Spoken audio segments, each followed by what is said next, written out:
우리 하나님의 말씀 같이 나누도록 하겠습니다. 오늘 설교 제목이 거룩한 삶이라고 지어 보았습니다. 여러분, 거룩한 삶은 도대체 어떤 삶일까요? 그리고 거룩이라는 것은 어떤 것일까요? 거룩을 주제로 이렇게 다루고 있는 성경들이 있는데, 그 중에 어쩌면 독보적인 것은 어쩌면 오늘 우리가 읽었던 레위기가 이 거룩을 잘 설명하고 있지 않을까 생각합니다.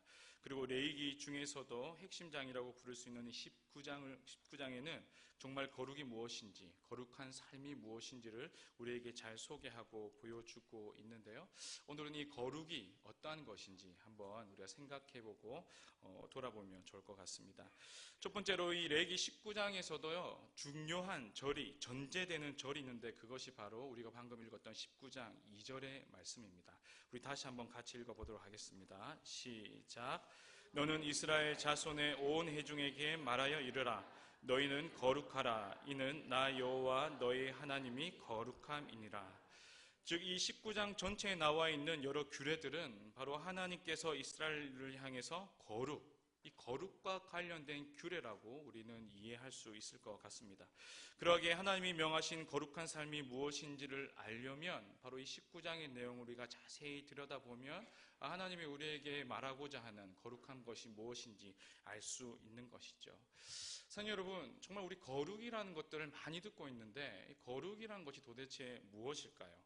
여러 가지 표현을 할 수 있을 것 같습니다. 그런데 한번 이런 생각을 해봤습니다. 이번 주 제24일 주일 저녁에 있었던 일인데요. 제가 주일 여제자반 마치고 함께 식사하고 이제 집으로 귀가를 했습니다. 귀가를 하니까 저희 집에 저희 둘째 5살 된 차남과 약간 인명을 보호해야 돼서 우리 3층에 거하시는 고 땡땡 목사님의 차녀가 저희 집에서 막 놀고 있는 겁니다. 이게 나이가 비슷하니까 5살, 6살이니까 되게 친해서 자주 놀거든요. 근데 제가 들어간 시간이 이제 8시 넘었고, 제가 씻고 이제 내일 새벽을 준비하기 위해서 책상에 앉으니까 얘들이 이제 거실에서 막 노는 거예요. 근데 이제 9시가 좀 되니까 아내가 이제 애들에게 이렇게 말했습니다. 이제 늦었으니까 내일 또 놀고 이제 집에 가서 자도록 하자. 그러니까 이 두 명이 떨어지지를 않고 계속 논다는 거죠. 그리고 자기들의 시간을 정하는데 12시까지만 놀게요, 이렇게 이야기를 하는 거예요. 그래서 안 된다, 집에 가야 되지 않겠냐 하니까 저희 집에서는 이제 통하지를 않으니까 이 2층의 차남과 3층의 차녀가 둘이 손을 잡고 3층으로 이제 올라갑니다. 그 이유는 이제 3층에서는 어떻게 또 해보고 놀겠다, 이런 심보 아니겠습니까? 저희 아내가 3층으로 두 손을 꼭 잡고 올라가는 두 명을 향해서 안 된다, 내려와라, 내일 또 놀면 되지, 왜 그러냐, 이제 자야 된다, 이렇게 하니까요, 저희 차남이 3층 차녀의 손을 꼭 잡고 이렇게 엄마에게 이야기합니다. 엄마, 그냥 우리 만나게 해줘. 실화예요. 제가 안에서 이렇게 새벽 기도를 치고 있는데 너무 웃겨가지고. 사랑하는 여러분, 거룩이라는 것이요, 바로 하나님을 만나고 싶은 열망, 갈망. 갑자기 거룩이라는 주제로 넣으니까 좀 이상합니까? 만나고 싶은 거죠. 하나님을 향한 그 거룩, 하나님을 향한 만나고 싶은 열망, 갈망, 또 하나님을 닮아가고 싶은 마음, 이런 것들을 거룩이라고 우리는 설명할 수 있을 것 같습니다. 그런데 오늘 레위기 전체가, 그리고 레위기의 핵심 본문인 19장이 말하는 거룩은 우리가 생각하는 거룩과는 조금 다른 정의를 하고 있는 듯합니다. 우리가 보았듯이 19장 2절에서요, 너희는 거룩하라 주님이 명령하셨고, 이제 3절부터 어떤 것이 거룩한 삶의 내용인지를 이야기를 쭉 하고 있는데요, 3절부터 쭉 보시면 거룩한 삶이 무엇인지를 알 수 있을 겁니다. 그렇지만 오늘은 9절, 10절을 우리가 주목해서 볼 건데요, 9절, 10절 다시 한번 읽어보도록 하겠습니다. 시작. 너희가 너희의 땅에서 곡식을 거둘 때에 너는 반 모퉁이까지 다 거두지 말고 내 떨어진 이삭도 줍지 말며 내 포도원의 열매를 다 따지 말며 내 포도원에 떨어진 열매도 줍지 말고 가난한 사람과 거류민을 위하여 버려두라. 나는 너희의 하나님 여호와니라. 여러분, 어떤 말씀입니까? 너무 쉽죠? 밭을 추수할 때 다 추수하지 말고 모퉁이 거는 남겨두라고 말씀합니다. 또 곡식을 거둘 때 떨어진 이삭도 줍지 말라고 하는 거죠. 그리고 포도원의 열매도 다 따지 말고 떨어진 열매는 그냥 줍지 말고 내버려 두라 말씀합니다. 왜 그렇게 하라고 말씀하십니까? 그래야지 가난한 사람, 거류민, 이 거류민이라는 것은 그때 이스라엘 백성들 땅에 왔던 이방 외국인들을 말하는데요. 바로 이 거류민과 이 가난한 자들이 먹고 살 수 있기 때문에 남겨두라고 말하고 있는 것이죠. 근데 여러분, 이것을 자세히 19장을 보면요, 한 가지 재미있는 것을 발견할 수 있습니다. 여러분, 그것이 무엇이냐면 성경은 여기 등장한 가난한 사람들이 왜 어떤 이유에서 가난해졌는지를 결코 말하지 않고 있다는 것입니다. 성경은 이 사람들이 왜 가난해졌는지에 대해서 관심이 없다는 것을 우리는 발견할 수 있습니다. 그들이 게을러서, 그들이 무능해서, 그들이 너무 지나친 욕심으로, 아니면 자기 자녀 뒷바라리 때문에, 아니면 사업이 망해서 등등의 여러 가지가 이유가 있지만 성경은 그러한 이유에 관심이 전혀 없고 언급조차 하지 않고 있다는 것이 재미있는 거라고 생각합니다. 그 반대로 성경이 계속해서 강조하고 관심을 가지고 있는 것이 있는데 그것이 무엇이냐면 그들이 가난하게 된 이유는 모르지만 어떤 가난의 이유가 있더라도 그 가난은 반드시 회복되어야 한다는 사실을 성경은 계속해서 우리에게 강조하고 있습니다. 바로 우리를 통해서 가난은 회복되어야 된다는 것이죠. 그래서 이 가난한 자들을 위해서 너희 밭에 한 모퉁이는 무조건 포기하고 내려놓아야 함을 마치 법조문에 쓰인 것처럼 그것들을 명확하게 기재해서 우리에게 보여주고 있는 것이죠. 이것이 성경이 우리에게 이야기하고 있는 바입니다. 사랑하는 여러분, 이러한 사람들, 가난한 사람들을 잘 도와주고 자기의 것을 떼서 주는 사람들, 이런 가난한 자들을 향해 자신의 것들을 내어주는 사람을 향하여 우리가 뭐라고 이야기를 합니까? 아, 저 사람 구제 진짜 잘하는구나. 아, 저 사람 진짜 자선 너무 잘하는구나. 아, 저 사람 가난한 자들을 향한 마음이 참 풍성한 사람이구나. 그렇게 말하고 있지 않습니까? 그런데 성경은 그들을 향해서 그렇게 말하고 있지 않다는 것입니다. 레위기 19장 9절과 10절에 근거하면 성경은 그들을 향해서 자선 있는 사람, 구제를 잘하는 사람, 마음이 따뜻한 사람이라고 명하지 않고 뭐라고 얘기하고 있냐면 저 사람이 거룩한 사람이다라고 이야기를 하고 있다는 것이죠. 우리가 어떤 일을 할 때 기도하고 시작하면 거룩한 사람입니까? 우리가 아니면 어떤 일을 시작할 때 말씀을 먼저 읽고 그 일을 시작하면 그 사람이 거룩한 사람일까요? 아니면 주일날 교회에 와서 수많은 봉사 영역에 들어가 열심히 교회를 섬긴다면 그 사람이 거룩한 사람일까요? 예, 거룩하다고 말할 수 있겠죠. 하지만 오늘 레위기는 그 어떠한 것보다 자신의 것 중에 한 모퉁이를 남겨두는 것, 바로 가난한 자와 거류민을 향해 자신의 것을 나누어 주는 것, 이러한 사람을 거룩한 자라고 분명히 선언하고 있다는 것에 우리는 주목할 필요가 있습니다. 사랑하는 여러분, 단순히 기도하는 것을 거룩한 것이라고 생각하면 안 될 것 같습니다. 여러분, 기도는 왜 해야 하는 것입니까? 여러 가지가 이유가 있겠죠. 하지만 이런 것입니다. 네, 나의 것에 한 모퉁이를 떼어주는 것, 왜 아깝지 않겠습니까? 지금 내 코도 석잔데 지금 내가 가진 것에 한 모퉁이를 남겨두라니 그것이 왜 아깝지 않겠습니까? 다 아까운 마음을 다 가지고 있을 것입니다. 그래서 그때 기도가 필요한 것이죠. 왜 기도합니까? 나의 마음을 따르지 않고 기도함으로 주님이 말씀하신 명령에 순종하기 위해서 기도를 해야 되는 것이죠. 그래서 기도가 깊어지면 깊어질수록 내 모퉁이를 남겨두는 것이 기쁨이 되는 것입니다. 나 같은 자를 통해서, 나 같은 작은 것을 통해서 하나님이 이렇게 사용하여 주시는구나, 나를 이러한 사람으로 불러주셨구나. 기도가 깊어지면 질수록 나 같은 자를 들어서 이 축복의 통로로 쓰임받게 하신 하나님께 감사할 수 있는 것이죠. 하지만 반대로 기도가 얇으면 어떻게 됩니까? 아까운 것이죠. 저 사람이 가난하게 된 이유가 이런 이유일 텐데 그 이유가 생각나기 시작합니다. 내가 왜 이렇게까지 해야 되는지 모르겠다고 불만과 원망이 생기는 것이죠. 자기가 게을러서, 자기가 무능해서, 자기가 잘못해서 저렇게 가난하게 되었는데 왜 내 모퉁이를 두라고 아까운 것이죠. 그래서 사랑하는 여러분, 우리의 부르심은 단순히 기도의 행위에 있지 않습니다.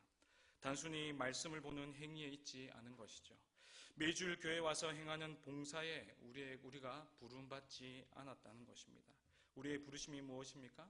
우리의 부르심은 이 모든 것을 통해서 기도와 말씀과 교회의 생활, 섬김의 모든 것을 통해서 우리 주위에 그것이 로힝야가 될 수도 있을 것 같습니다. 그것이 우즈벡의 집시 공동체가 될 수도 있을 것 같습니다. 아니면 베트남의 그 장애우들이 될 수 있을 것 같습니다. 또한 그들이 아닐지라도 지금 내 옆에 앉아있는 질체일 수도 있다는 것이죠. 그러한 어려운 자들, 가난한 자들 향해 손을 내미는 것, 내 모퉁이를 남겨두는 것, 그들의 필요를 채워주는 것으로 우리 모두는 부름받았다는 사실을 우리는 기억해야 될 줄로 믿습니다. 그리고 이것을 오늘 레위기는 거룩한 것이라고 선언하고 있는 것이죠. 사랑하는 여러분, 우리 모두가 이 거룩한 사람이 되길 주의 이름으로 축복합니다.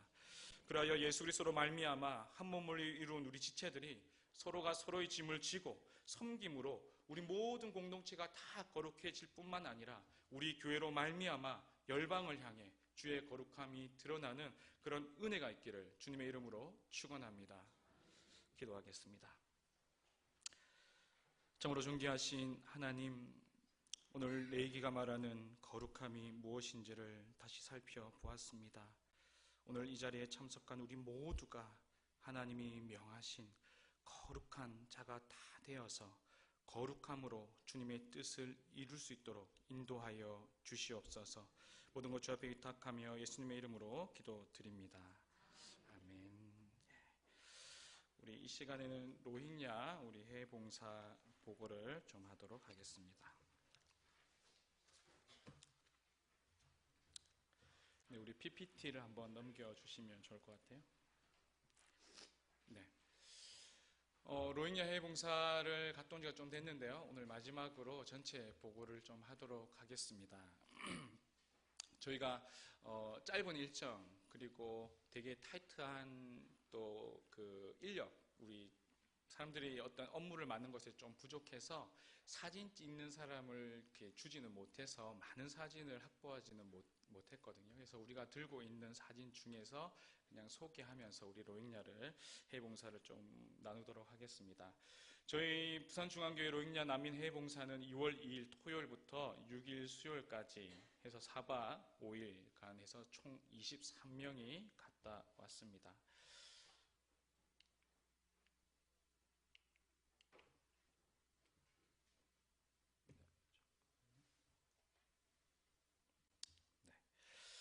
이것은 저희 제 처음에 출발하기 전에 기도 제목인데요. 제가 왜 이거부터 먼저 꺼냈냐면 이 기도 제목 보시면 하나님께서 하나도 응답해 주지 않은 것이 없기에 너무 감사해서 제가 이 기도 제목을 먼저 올려 봅니다. 우리 모두가 정말로 우리의 유익과 만족이 아닌 하나님 영광을 위해서 봉사했고 또 우리 한 마음으로 흔들리지 않고 기쁜 마음과 감사의 마음으로 사역했고 또 의료 및 어린이 사역을 통해서 우리 스스로 기도하면서 하나님의 은혜가 흘러가기를 원했고 또 정말 우리가 참 모든 성도님들이 함께 열심히 기도해 주셨는데요. 우리 비행 간에 이동 간에 통관 간에 전혀 어려움이 없이 순적하게 간 것이 정말 하나님께 너무 감사하다는 생각이 듭니다. 우리 옆에 보면 팀원들이 있는데요. 23명인데 여기에는 저희 교회에 있는 분이 아닌 다른 분들도 있습니다.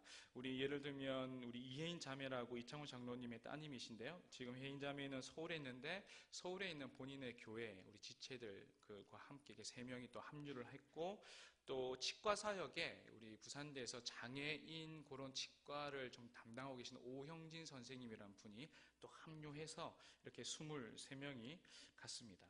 제가 좀 사진을 확대했는데요. 저는 이 사진을 아직까지 보면 뭉클한 마음이 있습니다. 왜냐하면 이 사진을 찍을 때도 우리 모든 대원들이 다 있었지 않았거든요. 그래서 이렇게 옷을 입고 있는 분은 그 자리에 있었던 분이고 중간중간에 좀 어색한 거 보이시나요? 예, 다 편집해서 갖다 붙였습니다. 네. 뭐 이렇게 해서 참 어려웠던 우리 최충현 목사님이 해주셨는데요. 제가 이것을 보면서 정말 각기 다르게 출발했는데 우리가 로힝야를 다 마치고 나서 이렇게 한 마음, 한 공동체가 되었구나. 그리고 우리가 하나님께 감사를 할 수 있게 되었구나. 그런 거를 참 볼 때 하나님은 처음 시작은 다 각자였지만 모든 사역 마치고 우리를 하나 되게 하신다. 이런 은혜가 생각이 나서 참 감사했던 것 같습니다. 제가 이렇게 로힝야 해외봉사를 이제부터 쭉 나누기 전에 우리 성도님들에게 도대체 로힝야 난민은 어떻게 발생을 했을까? 이것부터 먼저 알려드리는 게 맞다 생각이 들었거든요. 그래서 제가 나누어 드린 그 간지를 한번 참고해서 그거를 한번 보도록 하겠습니다. 네, 로힝야 난민 발생의 배경 및 현황은 뭐냐면 최초로 발생한 것은요, 2017년 8월 미얀마의 로힝야 무슬림에 대한 폭력 사태가 확대되면서 이 방글라데시 콕스바자르 국경지역에 대규모 난민이 발생하게 되었습니다.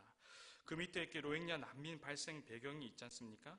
이렇게 미얀마 군과 이슬람 반군 과의 유혈 충돌을 피해 국경을 넘은 로힝야 난민이 80만에 달하고 있으며 사상자가 수천 명 발생하였다.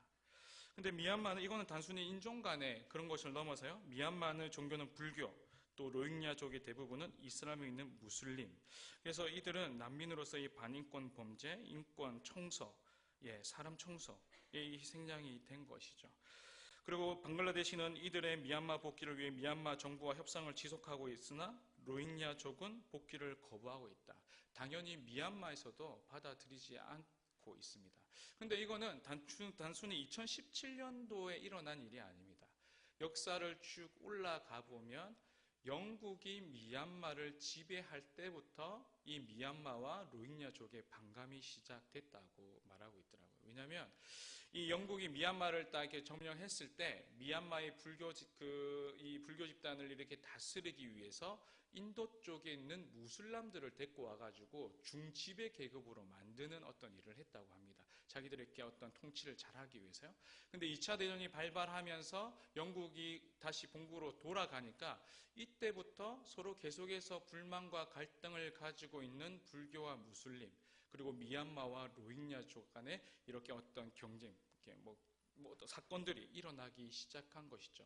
그래서 이거는 단순히 2017년 몇 년에 걸쳐서 그냥 한번 싸워서 마는 게 아니라 그동안에 축적돼 왔던 인종 간, 그리고 이 종교 간의 어떤 대립이기 때문에 서로 받아들이지도 이제 가지도 않겠다. 그렇게 해서 이게 심각한 지금 일이 된 것이죠.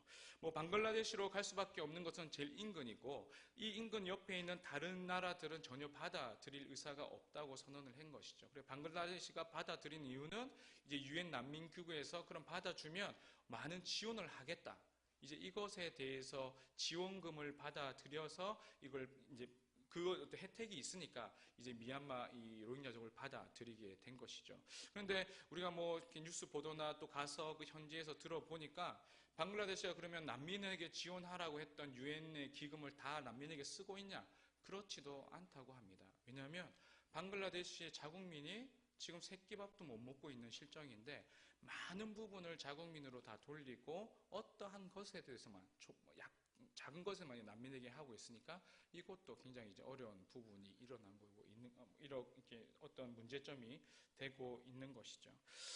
또 이 나눠진 간지를 보시면요, 방글라데시 로힝야 난민 현황, 유엔 난민기구의 기록에 의하면 31개 캠프에 약 88만 7천 명. 저희가 갔은 시점에서는 105만 명, 이게 공식 어떤 그 인원이던데요. 이 로힝야들의 박해를 피해 난민이 되었고 현재 콕스바자르의 난민촌에 집단으로 정착하고 있다. 난민 중에 여성과 어린이는 60% 내로 확인되고 있고 향후 현재 난민 상태는 10년 이상 비정착 상태로 지속될 것으로 강력히 예측된다. 그냥 거기서 어떠한 곳을 이렇게 털을 잡을 것 같은 느낌이 지금 굉장히 많아지고 있다고 합니다.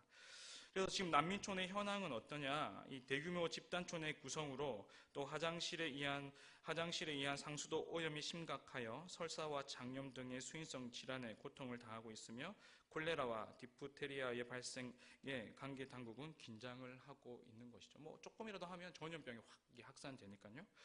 또 3, 4평의 대나무 천막 공간에 7, 8명의 가족이 거주하며 외부의 지원으로 연명만 하고 있다. 이 난민이 얼마나 들어오냐면 원래 방글라데시가 대나무로 수출을 하고 대나무가 그렇게 많이 이렇게 나는 나라라고 합니다. 그런데 이 난민들이 오면 대나무로 나무를 지으니까 그 자국에서 생산되는 모든 대나무는 다 쓰고 이제 대나무를 수출해서 그들에게 지원해야 되는 상황까지 되니까 이게 저희가 상상할 수 없을 만큼의 굉장한 난민촌 인원이 이렇게 들어가고 있는 것이죠. 그래서 뭐 식수, 위생, 교육, 아동보호, 식량, 영양, 뭐 보건, 의료 말할 것도 없이 모든 게 지금 다 필요한 것이 바로 로힝야 난민촌이라고 생각되어집니다.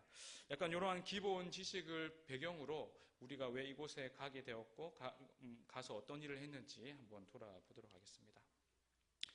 여러분 잘 아시다시피 총 5번의 비행과 한 번의 버스 이동으로 난민 캠프에 이렇게 도착을 하게 됩니다. 총 22시간, 제가 이렇게 따져보니까 22시간 정도 이동을 했던데요.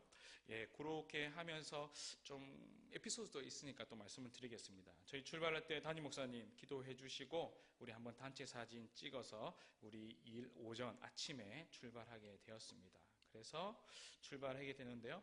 김해 잘 도착했습니다. 그리고 물품도 잘 마무리해서 다 갔습니다. 그래서 이제 뭐 다카까지 우리가 다 원래는 강조에서 뭐 이렇게 한 방에 다카까지 물품이 갈 수 있을까 이런 것도 걱정을 많이 했는데 그게 다 확인이 돼서 다 갈 수 있다고 하더라고요. 그런데 문제가 하나 있었습니다. 김해에서 이제 인천으로 딱 도착을 했거든요. 인천이 또 크잖아요. 이렇게 그럼 2터미널과 1터미널이 있다는 거 저는 처음 알았는데 우리가 도착한 지역이 2터미널이었고 앞으로 이제 광주 비행을 가려면 1터미널로 이렇게 옮겨야 되는 것이죠. 그래서 저희도 만반의 준비를 했습니다. 이렇게 문서가 뭐냐면 2터미널에서 1터미널로 가는 문서거든요. 그래서 저희가 나름대로 준비를 다 해서 잘 가겠다 생각했는데 원래 저기 처음 그림에 보시면 에스컬레이터를 타면 안 되고 저쪽 방향으로 바로 직진을 해서 가야 되는데 그때 저기에 그 인천공항에 직원이 2명이 서 있는 거예요. 그래서 우리가 물어봤죠. 우리가 이렇게 해야 되는데 이렇게 어떻게 가야 되냐 하니까 졸로 가면 안 되고 무조건 에스컬레이터를 타래요. 그래서 우리는 에스컬레이터를 타고 가기 시작했습니다. 근데 그때부터 우리는 길을 잃기 시작한 것이죠.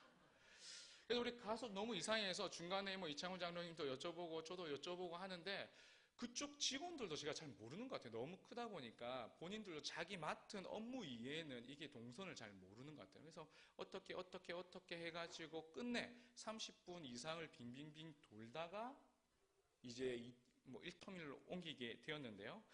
이때 참 하나님의 도우심이 있었습니다. 어떤 도움이시냐면요. 우리 교회 오형진 성도님이 계시거든요. 우리가 모임할 때 잘 참석을 못 하셨습니다. 이렇게 또 주일에도 일도 있고 해서요. 근데 이분이 그래서 우리는 좀 걱정을 했습니다. 이분이 우리 잘 이렇게 뭐 준비 과정에 잘 조인을 못 했는데 처음 와서 우리랑 잘 조인될 수 있을까 이런 걱정을 했는데 이분 덕분에 2터미널에서 1터미널로 가는 방법을 너무 잘한 거예요.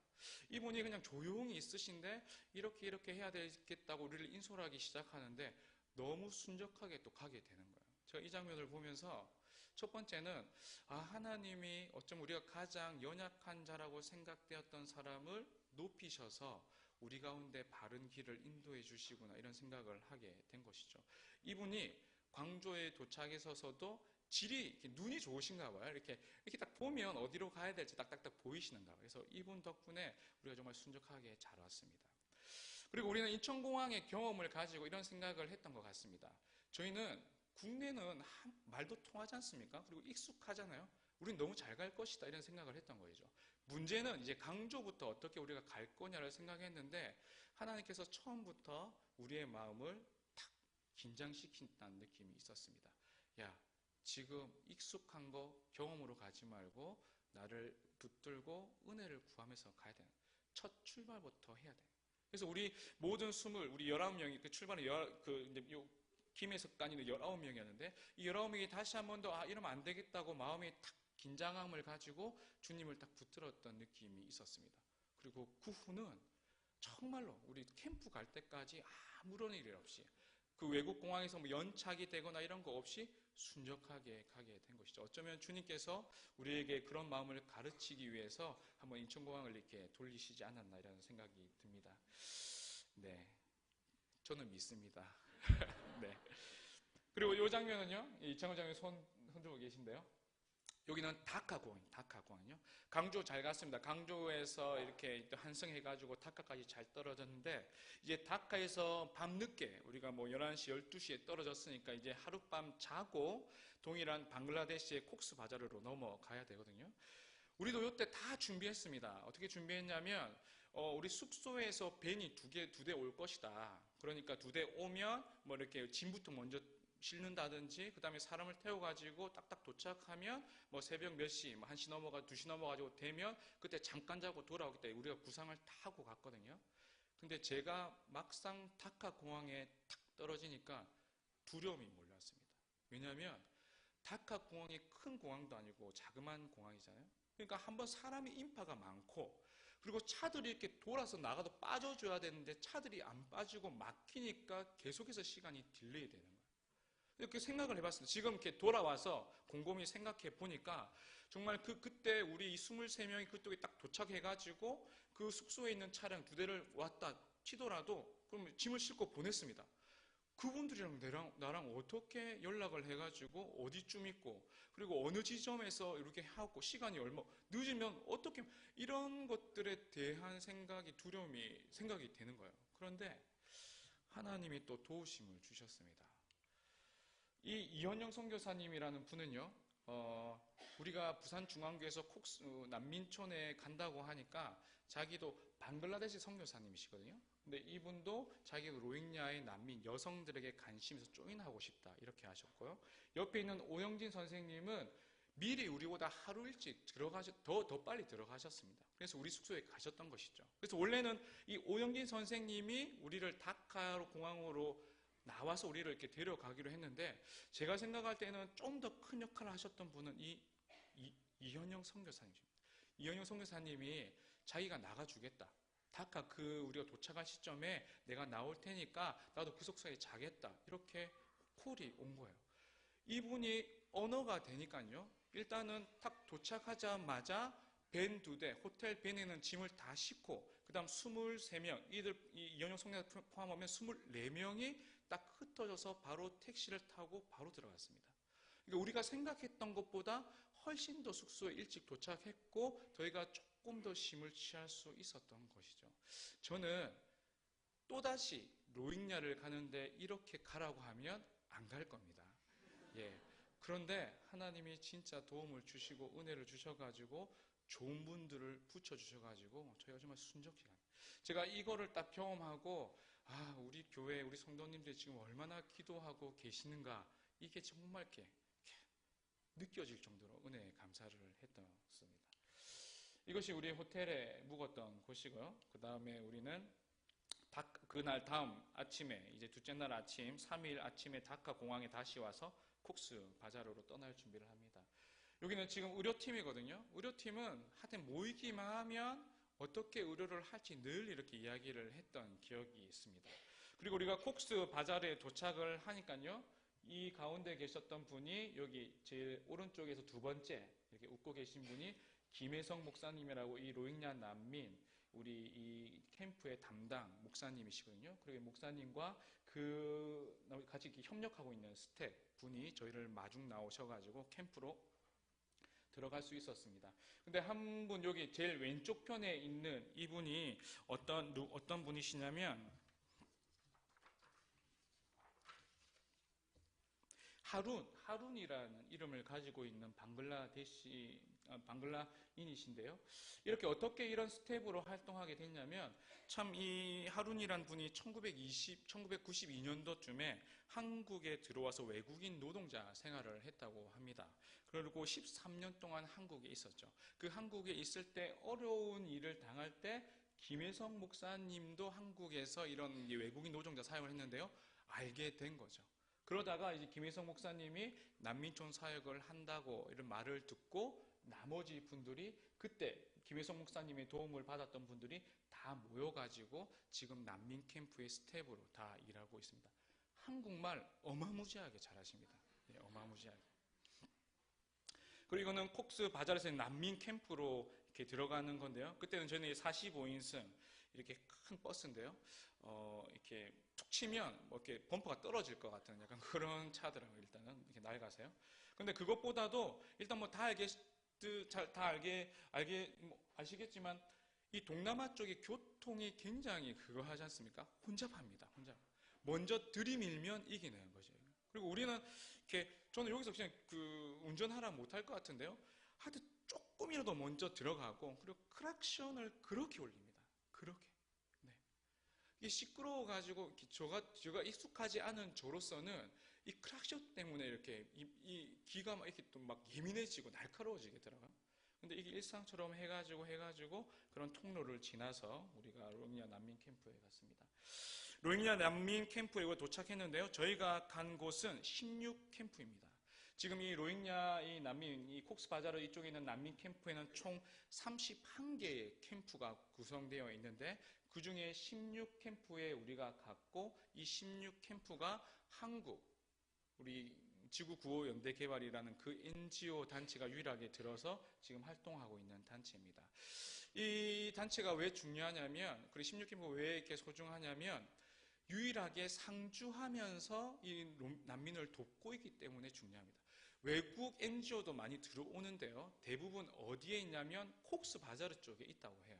그러니까 아침에 콕스바자르에서 난민촌으로 왔다가 다시 사역하고 난민촌에서 콕스바자르로 빠지거든요. 근데 한 번 이동이 2시간이 걸립니다. 2시간. 그러니까 거의 사역이 NGO 단체, 외국 NGO 단체가 와서 사역한다는 게 조금 어렵고 조금 왜소한 거죠, 이렇게. 그런데 어떻게든지 허락을 받아가지고 지금 김혜성 목사님과 그 우리 글라스라는 이게 그 우리 NGO 단체는 여기서 상주하면서 계속 사역을 하고 있습니다. 이게 조금 뒤에서 했는데요. 이게 건물이고 이제 이쪽 그 건물 뒤쪽으로 가면서 난민촌이 형성되어 있는데 가까운 곳은 그나마 낫습니다. 하지만 더 산 쪽으로 올라가면 올라갈수록 환경은 열악한 것이죠. 네, 우리를 환영해 주고요. 지금 우리가 딱 도착해서마자 우리 김혜성 목사님이 이제 어린이 해피홈이라는 어린이 사역하는 장소로 이동하셨는데요. 이 아이들이 우리를 위하여 한영식을 준비하고 있더라고요. 해피홈이라는 것은 그냥 이렇게 고아원을 그냥 이렇게 명칭하는 것인데요. 이 해피홈에 들어올 수 있는 자격 요건은 무엇이냐면 양부모가 없어야지 들어올 수 있는 애들입니다. 그러니까 남미에서 이렇게 오다가 아니면 어떠한 그 미얀마 군으로부터 살해되고 짓밟히고 해서 양부모가 더 없는 아이들이 요 해피홈에 들어올 수가 있는 것이죠. 그런데 그 제가 물어봤습니다. 그럼 해피홈에서 다 자냐? 애들이 다 자는 곳이 있냐 하니까 자지는 않는다고 합니다. 4시가 되면 다시 난민촌으로 빠진다고 해요. 그럼 애들은 어디서 자냐? 물어보니까 이슬람 문화는 부모가 없어도 자기 친인척들이 이 아이들을 이렇게 모아가지고 이렇게 돌봐야 되는 그런 어떤 이렇게 의무사항을 가지고 있으니까 그러면 이제 돌아가면 친척들이 돌보고 낮에는 다시 여기 와서 활동하고 이렇게 한다고 해요. 그들이 어떻게 우리를 환영해 줬는지 동일하게 한번 보도록 하겠습니다.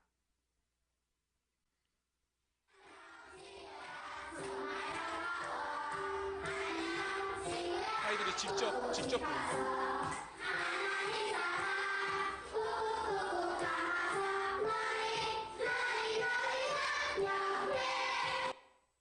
또 한 개 더 있는데요.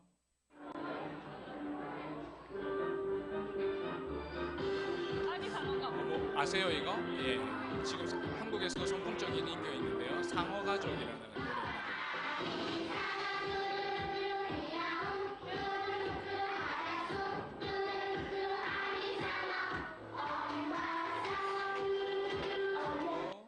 마지막으로 우리 예배 때도 한번 우리가 보았는데요.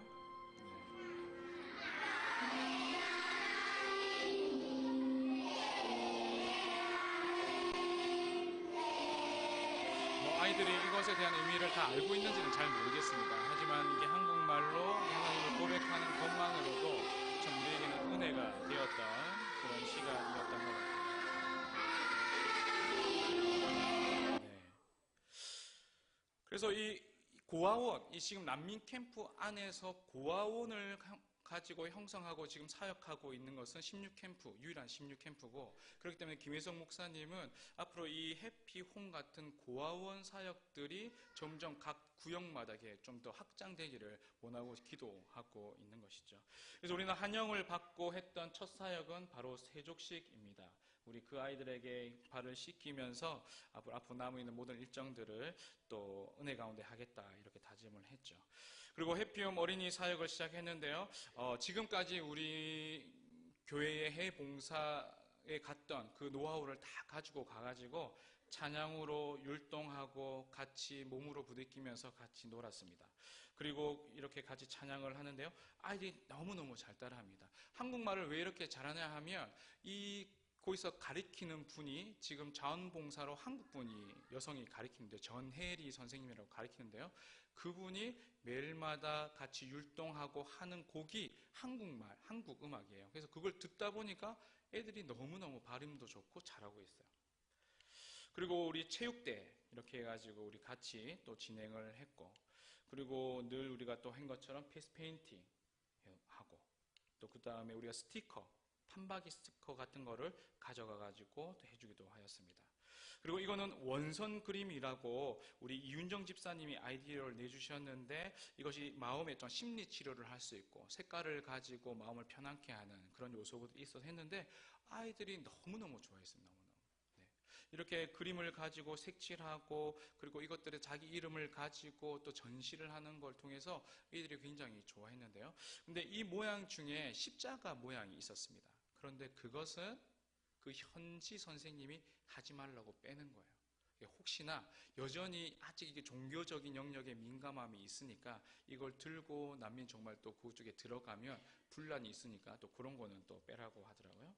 그리고 우리는 이렇게 또 손도장, 아이들이 또 물감을 쳐 손도장도 하는데, 일단은 아이들은 뭐 우리 한국도 마찬가지고 우리 필리핀에 뭐 바세코에 다 마찬가지겠지만 색깔 있고 컬러가 있는 거죠. 우리가 의도적으로 여러 가지 색깔을 가지고 색깔 놀이를 많이 했던 이유도 좀 아이들의 이렇게 마음이 어두운 영역들이 좀 색깔을 보면서 밝아지고 좀 그러길 원하는 마음으로 준비를 했거든요. 아이들이 너무 잘했습니다. 그래서 해피홈 사역을 참 재밌었습니다. 왜냐하면 해피홈은 나름대로 교육이 되어 있었거든요. 이 교육이라는 것은 뭐 특별한 게 아니라 줄을 서라면 줄을 설 수 있는 교육은 되어 있는 거예요. 한 2년 동안 가르치니까 된 거예요. 그런데 문제는 외부 어린이 사역이었습니다. 요게 이제 그 우리가 해피홈 안이라면 그 창문인데요. 우리가 해피홈 사역을 계속하고 하고 있을 때 문틈에서 외부 아이들이 다 지켜보고 있는 거예요. 들어가고 싶은 거죠. 그런데 결코 들어오지 못하게 하더라. 딱 막더라. 문을 비집고 와가지고 우리가 하는 모든 사역들을 하고 싶어 했습니다. 뭐 좀 아이러니한 면도 있는 것 같아요. 부모가 없다는 것은 너무 슬픈데, 하지만 이 아이들도 동일하게 혜택을 받아야 되고 뭐 집에 가더라도 부모가 해주는 게 아무것도 없는데, 약간 그 기준을 가지고 이 해피홈 아이들은 아침 9시부터 4시까지 모든 것을 다 제공합니다. 점심 먹고 오전 간식 먹고 오후 나갈 때 간식 먹고 다 제공을 하거든요. 근데 이 아이들은 전혀 그런 것이 없는 것 같아요. 이 아이들이 뭐 3끼를 먹냐? 그렇지 않아요. 한 끼 이상, 뭐 2끼, 두 끼 먹으면 잘 먹는 것 같다는 그런 말씀을 해주셨습니다. 그래서 이 외부 어린이는 이 안에서는 못하고 앞에 있는 운동장에서 했는데요. 이것도 우리 교회에서 체육대 했던 거 다 가져갔습니다. 그래가지고 비닐 넘는 거 있잖아요. 그냥 바톤 하나 주고 비닐 주고 줄넘기 하나 줬습니다. 그러니까 아이들이 너무 잘 놀아요. 너무 잘 놀아요. 제일 처음에는 아이들이 줄 서는 것들이 안 될 것이다 해가지고 우리가 조금 이렇게 걱정을 많이 했는데요. 그래도 이렇게 하니까 하고 싶어 하니까 줄 서고 뛰어놀기 시작하는 것이죠. 그리고 하다 보니까 주위에 어른들도 많이 모이게 되었습니다. 이렇게. 그러니까 뭐 잠시 눈 딱 뜨면 많은 사람이 몰리는 것 같아요. 어디서 그렇게 오시는지는 모르겠어요. 예, 뭐 아이들도 오고 어른도 많이 이렇게 찾던 것 같습니다. 그리고 이렇게 하고 나서 제일 중요한 게 뭐였냐면 이제 피딩 사역하는 거거든요.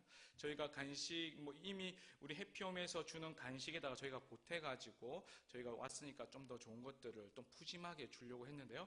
일단 해피홈 어린이들은요 통제가 잘 되어서 하나씩 나눠주면 밖으로 빠집니다. 근데 이제 문제는 방금 외부에서 사역했던 외부 어린이죠. 이 아이들이요 막 몰아치 이제 먹는 걸 보니까 어쩔 수 없는 거예요. 왜? 못 먹으니까 먹는 걸 보니까 이 좁은 문으로 막 들어오려고 하는 거예요. 그래서 우리가 이 해피홈에서 다 하면 주겠다 어깨 말리고 해서 해피홈 다 줬어요. 그 다음에 그 외부 어린이를 이 안으로 이렇게 들어와가지고 줄 세워서 다시 보내려고 하거든요. 이 조그만 문에 어떻게든지 들어가려고 막 밀어붙이는 거예요. 그래서 뭐 저도 힘께나 쓰고 어린아이고 뭐 우리 현덕이도 있었고 뭐 형서 이래가지고 막았는데요. 진짜 잘못하면 압사할 것처럼 몰고 들어오는 거예요. 그리고 아이들뿐만이 아니라 어른들도 어떻게든지 하나 먹으려고 구하고 있는 것이죠. 그리고 우리 어린이 사역위에 치과 사역을 했습니다. 우리 그 김만경 성도님이랑 오영희 선생님 치과 사역을 하는데요. 예, 우리 이게 치과 팀이거든요. 예. 그리고 저기 이게 체어가 있잖아요. 체어는 또 어떤 목수분께서 이제 요 치과 사역을 하기 위해서 이렇게 마련해 준 것이라고 해요. 그래서 곳곳에 약간 이렇게 여러 가지가 섬김의 이렇게 손길들이 참 많이 있었습니다. 그리고 이게 치과 사역을 하는 장면인데요. 여러분 아시겠지만 여기는 무슬림이지 않습니까? 무슬림. 이 옷이 저는 저렇게 입은 거는 정말 처음 봤는데요. 저렇게 검은색으로 입은 분들이 굉장히 많습니다. 거의 안 입은 분보다 저렇게 입은 분들이 훨씬 더 많이 있는 것이죠. 그래서 제가 이렇게 궁금해서 보니까 여러분 아시나요? 이렇게 히잡이라고 하셨는데 히잡? 이제 분류가 있더라고요. 이렇게 히잡은 뭐냐면 이게 약간 뭐 좀 이렇게 어떤 뭐 이렇게 정의 때 조금씩 차이가 있는데요. 히잡은 이 이슬람 여성들이 머리카락을 가릴 수 있는 두건, 머리에 쓰는 두건 정도로 이렇게 이해를 하시면 될 것 같고, 니캅이라는 게 또 있다고 합니다. 니캅이 뭐냐면 얼굴을 가리는 거예요. 그래서 지금 이 여인은 뭐냐면 이 히잡도 쓰고 니캅까지 해서 딱 눈만 이렇게 보이게 했고, 그리고 한 가지는 뭐 부르카 이런 게 있는데 그거는 이렇게 신체 전부를 다 이렇게 가리는.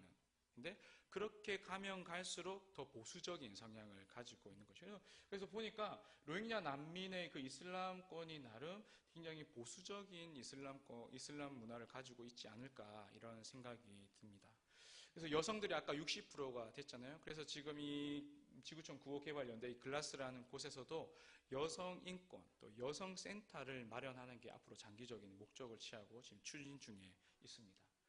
그리고 이것은 우리 불소도포 이렇게 바르는 건데요. 우리 형서랑 우리 또 이건희가 원래 어린이 사역팀인데 일손이 모자라가지고 또 불소도포도 하고 그렇게 했습니다. 또 이제 여기는 이제 치과 말고 의료 사역인데요. 우리 진료 일과는 장도연 장로님이 해주셨는데 내과와 소아과입니다. 우리 장도연 장로님이 의료팀의 팀장이시거든요. 너무 이렇게 부담을 많이 가지시는데 너무 잘해주셔가지고 참 어려움이 없었던 것 같습니다. 근데 지금은 너무 열심히 하셔가지고 약간 대상포진에 걸쳐 몸이 아프시다고 하는데요. 우리 계속 기도해 주시면 좋을 것 같아요. 예. 그리고 우리가 의료했던 그 병원은 자주 정전이 되었습니다. 우리가 이 사역하고 있는 중간에도 보일러가 꺼져가지고 막 정전이 되고 하는 그런 것이 있었거든요. 근데 우리가 뭐 불을 켜고 계속 할 수밖에 없었죠. 그리고 우리 통증 이과, 맞다. 그리고 우리 장도연 장로님이 참 저는 그 말이 아직 잊혀지지가 않는데 이런 말씀, 은혜를 나누셨습니다.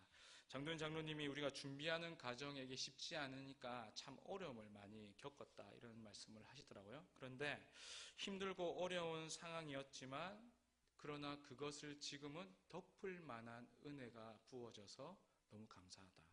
저는 참 그 고백이 저에게는 너무 울림이 있었습니다. 그리고 우리 진료이과에서는 우리 김태균 집사님이 이제 통증의학과 외과였는데요.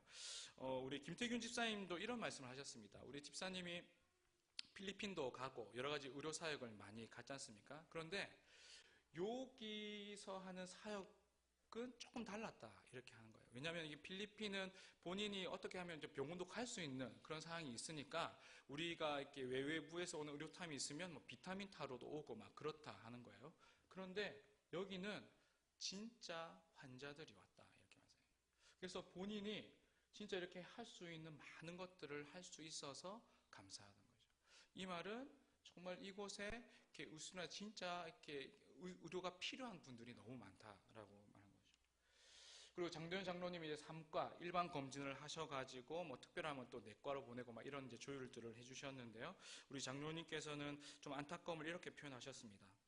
환자를 보다 보니까 구강암으로 입천장에 큰 구멍이 있는 분이 있는데 치료를 더 이상 우리가 가진 게 없으니까 치료를 할 수가 없었고, 또 40대 후반 여성은 혈당이 너무 높아가지고 기계가 측정이 불가한 거죠. 그런데 더 이상 치료를 할 수 있는 것이 없고, 또 갑상선 혹이 의심되고 그리고 관찰되는데 또 더 이상 치료할 수가 없고, 그리고 열악한 대기 환경으로 인해서 천식, 또 기관지염이 대부분인데 이것들을 조치할 수 없는 것이 안타깝다. 제가 그 말씀을 들으면서 진료를 하면 할수록 이것이 얼마나 진짜 진료가 더 필요한지를 느끼겠구나.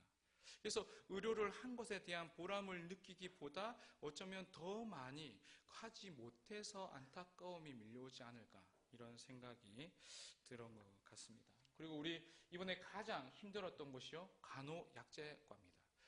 제가 우리 손현희 집사님께서 우리 저녁마다 모임을 했거든요.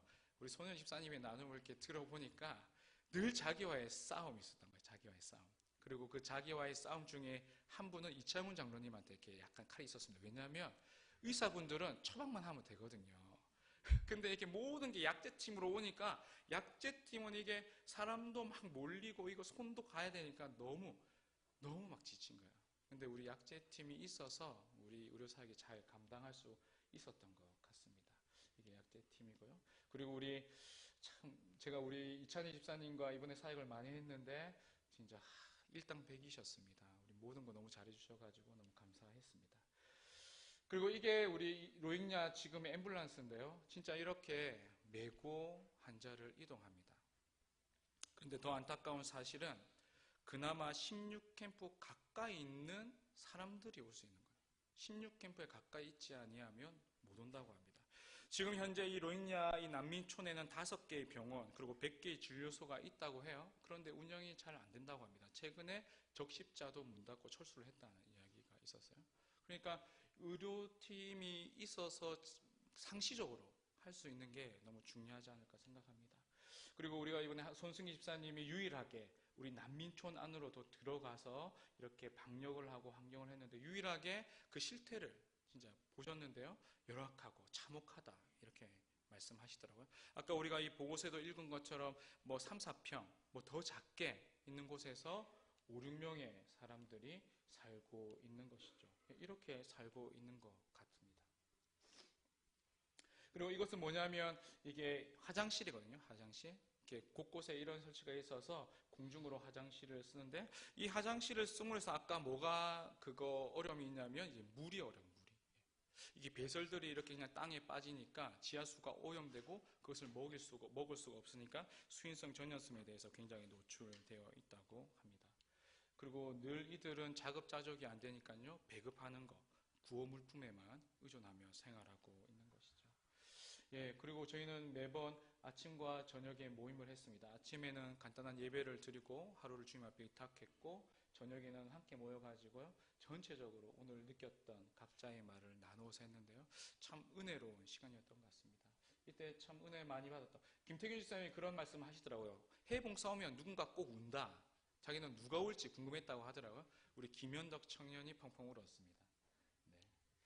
그리고 이건 저희가 머무르던 숙소입니다. 여기 뭐 이렇게 근접한, 우리 캠프에서 근접한 곳인데요. 이 숙소 안에 그냥 방을 나눠가지고 한 방에 이렇게 자매는 자매방대로 한 2개의 방에서 뭐 이렇게 5명 자고 우리 형제들도 이렇게 한 방에 뭐 5명 또 한 방에 2층 침대에 있었던 데는 조금 더 많이 이렇게 해가지고 자고 그렇게 아침에 출발했습니다. 그래서 원래는 이렇게 본고를 이동해 주는데요. 걸어가는데 5분도 안 걸리더라고요. 그래서 아침에 한번 걸어가면서 두 사람씩 또 얘기하는 시간도 가지고 그렇게 나누었습니다. 이거 저희가 먹은 식사입니다. 정말 이렇게 우리 그냥 가정식이잖아요. 제가 이렇게 로힝야 갔다 와서 저에게 가장 많이 하셨던 말씀이 살 빠지셨다. 예, 살 빠지겠죠. 네. 그런데 제가 이때 먹었을 때, 이때 로힝야 있을 때 제일 건강했던 것 같습니다. 제가 한국 돌아와가지고 다시 약간 기름기 같은 거 이런 거 먹기 시작하니까 더 안 좋은 것 같아요. 그래서 약간 이렇게 간단하게 참 주님 주신 게 감사함으로 먹으면 좋을 것 같습니다. 근데 식사 시간에도 재밌는 게 뭐냐면 한 번은 이렇게 요 현지식으로 손으로 먹어보자 해가지고 이 현지 분들이 숟가락인 걸 다 치우신 거예요. 그래서 손으로 먹는 법을 가르쳐 주시더라고요. 그것까지는 좋습니다. 이게 손으로 우리 먹어봤거든요. 근데 이분이 본인의 손을 떠서 우리한테 이렇게 먹여주는 거예요. 이렇게. 저도 웬만하면 다 먹는데 그거는 안 되겠더라고요. 그거는. 네. 근데 여기 우리 김혜성 목사님은 다 잘 드시더라고요. 그리고 우리 사회선교위에서 우리 로힝야 전달해라는 전달금 우리가 또 전달해서 귀 쓰도록 그렇게 했습니다. 그리고 복귀인데요. 복귀를 할 때쯤 되니까 또 우리 시점에도 우리 그 어린 우리 해피홈 아이들이 이렇게 목걸이 이렇게 뭐 그쪽 바닷가에서 준 이렇게 그 조개를 가지고 했던 목걸이를 했는데요. 뭔가 좀 분위기 이상하지 않습니까? 예, 우리 이건이랑 이게 뭔가 하룻밤 더 있었으면 더 안, 빨리 온 게 잘한 것 같아요. 네. 그리고 마지막으로 여기 놀이터가 이렇게 구성되어 있는데요. 우리 놀이터 올라가가지고 우리 아이들이 함께 다 같이 찍었습니다. 그리고 2019년 부산중앙교회 로힝야 난민 마무리를 하고 돌아오게 되었죠. 이것을 마치고 우리 김혜성 목사님이 기도 제목을 주셨습니다. 우리를 잊지 말고 기도해주고 아까 말씀하신 대로 우리 해피홈들이 각 구역마다 세워져서 우리 아이들이 잘 먹고 그리고 잘 교육받을 수 있도록 해달라고 기도해 주시고 또 이슬람 여성을 위한 우리 여성센터 건립을 위해서 기도해 달라고 했습니다. 여성들이 어차피 이슬람 문화권에서는 좀 천대하대 받잖아요.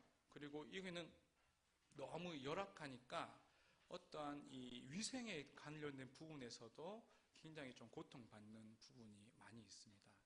예, 그리고 우리 이윤종 집사님이 이렇게 간증했지만 뭐 생리대가 없어서 천으로 이렇게 하고 해서 어쨌든 간에 여성센터가 건립되고 목욕탕이 세워지고 또 재봉틀이 되면 이분들이 재봉틀 잘한대요. 그래서 그것들이 세워지면 언제든지 내려와서 우리랑 조인하겠다 그런 의사를 밝혀가지고 이런 일을 추진하려고 지금 준비 중에 있습니다. 우리 성도님들께서도 우리 로힝야 해봉사 기억날 때마다 이 기도 제목으로 기도해 주셨으면